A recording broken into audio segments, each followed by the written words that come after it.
away from politics, the NBA conference, I'm sure you monitor the development. A lot of people have been saying so many unpleasant things about the conduct of lawyers at that conference, where even the NBA president said some lawyers looted the material. They stole telephones. Lawyers are supposed to be models of good conduct. But this is not happening, sir. Are you not worried again about this? Well, let me say this. Let me take the last question first.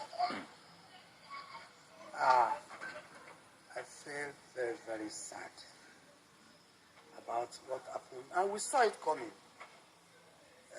Ademola is here. When that boy, Akpata, came on board, the Yoruba leaders, we took a unified position that will not dignify that boy with our presence at any of a bad gathering.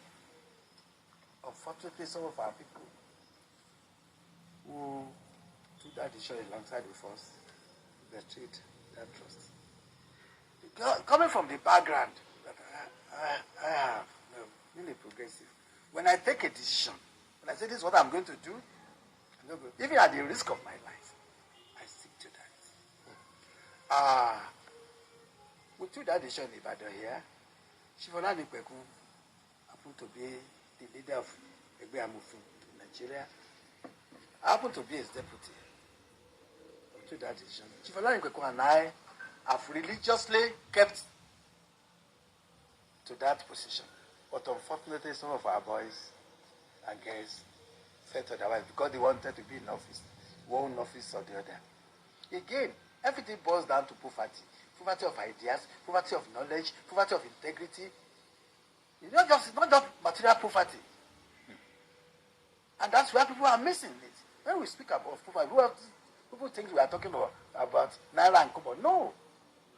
When people are suffering from poverty of ideas, they tend to commit this type of self-mutilation.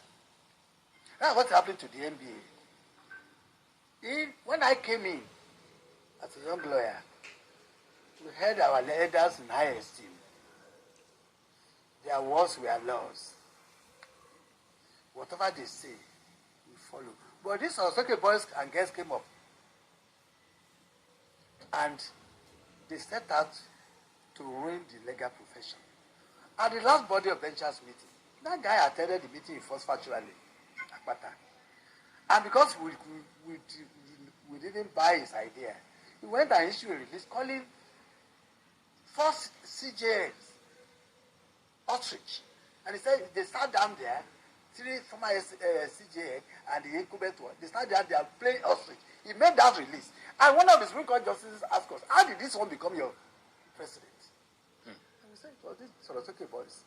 The NBA conference you are referring to, you will observe that no single Supreme Court justice was there. No single Court of Appeal justice was there. Apart from the Chief Judge of Lagos, who went there to represent Sanwo-Olu. Most of us senior lawyers were not there. Except those who betrayed the trust, the agreement we reached. That boy has never practiced law before in his life. He's a transactional lawyer. He cannot even move a move. He has never done so. He said so himself. He doesn't go to court. He's a businessman. He's a transactional lawyer. And you make such a person your president. Somebody who doesn't even know the psychology of the court. Doesn't know the geography of the courts. And when we are telling them, look, I was at a meeting as a young lawyer where our then CJ ways we have to bow to Kehinde Shofola. Who is it to speak when Kehinde Shofola is speaking? But reverse is the case now. Those boys and girls want to climb the tree from the top. They are ready to push everybody aside. You even see some of them coming to go to ask whether they could mention their case first. Giving an example. One reason of saying that they want to go to somewhere. In our days, we flock to go. Our seniors will draft us to court to go and watch Akintola GOK, Williams, when they are coming to this Ibadan, all of us will trunk the court premises to watch them, to learn from their fountain of knowledge. But if as is the case now, everybody wants money, money, money, money. See? And that is the genesis. Our sense of value has been thrown to the winds. It's not peculiar to Nigeria, to the bar association. It's everywhere. It's in all professions. And you see, unbridled freedom breeds indiscipline and breeds corruption. And that's what we're having now. I never attended the meeting because I've said that I never dignify him with my presence. Of course, BNB Oyo was all came to me, my support before going, and we told them what to do and what not to do. But the question is, when they get there, they don't know. But all we can tell you is that majority of our members from the South Egbe Amofi, we are holding on to that principle. And I can assure you, and I'm saying this on here, you will not find any member of Egbe Amofi in that despicable act. They can bring out the video. God said they are going. You will not find any Yoruba man in that type of despicability. No.